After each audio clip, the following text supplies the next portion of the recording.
સુરતમાં પાલિકાના સ્વિમિંગ પુલમાં દારૂની પાર્ટીનો પર્દાફાશ, કોર્પોરેટરને જોતા જ કર્મચારીઓ ભાગ્યા। સુરતના સિંગણપોર ગામ વિજયરાજ સર્કલ પાસે આવેલા એસએમસી પાલિકા દ્વારા સંચાલિત સ્વિમિંગ પુલની અંદર ઓફિસમાં દારૂની મહેફિલ માણતા 5 વ્યક્તિનો વિડીયો વાયરલ થયો હતો। વિડીયો ઉતારનારે કંટ્રોલ રૂમમાં જાણ કરતા સ્થળ પર પહોંચેલી સિંગણપોર પોલીસે વિડીયોમાં નજરે ચડતા સિનિયર સ્વિમિંગ પુલ ઇન્ચાર્જને ઝડપી લીધા હતા, જ્યારે અન્ય 4 પોલીસ પહોંચે તે પહેલા ફરાર થઈ ગયા હતા। પોલીસના ઓફિસમાંથી પ્લાસ્ટિકની બગડેલી ડીશો, પ્લાસ્ટિકના વેરાયેલા ગ્લાસ મળ્યા હતા, જો કે વિડીયોમાં દેખાતી દારૂની બોટલ મળી ન હતી।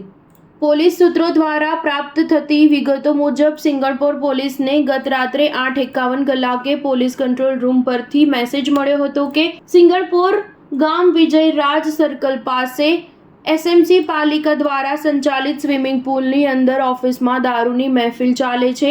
આથી પોલીસ ત્યાં દોડી ગઈ હતી। પોલીસ પહોંચી ત્યારે ત્યાં ગેટ ઉપર ઊભેલા એક વ્યક્તિએ પોલીસ પાસે આવી પોતાની ઓળખ ગુપ્ત રાખવા જણાવી મોબાઈલમાં પોતે ઉતારેલો એક વિડીયો બતાવ્યો હતો। પોતે અન્ય સ્થળે વાયરલ પણ કરેલા વિડીયોમાં પાલિકા દ્વારા સંચાલિત સ્વિમિંગ પુલની અંદરની ઓફિસમાં મીડિયાની બૂમો પાડે છે, ત્યારે ઓફિસમાં 5 વ્યક્તિ ભાગતા દેખાતા હતા। ઓફિસમાં દારૂની બોટલ, જમવાનું પ્રવાહી ભરેલા ગ્લાસ દેખાતા હતા। પોલીસે અંદર તપાસ કરી હતી, પણ દારૂ અંગે કશું હાથ લાગ્યું ન હતું। પોલીસે પંકજ ગાંધીને દારૂ પીધો છે કે કેમ તે તપાસ માટે મોકલી મહેફિલનો ગુનો નોંધી કાર્યવાહી હાથ ધરી હતી। સ્ટાર ન્યૂઝ 7 હંમેશા સચ્ચાઈની સાથે।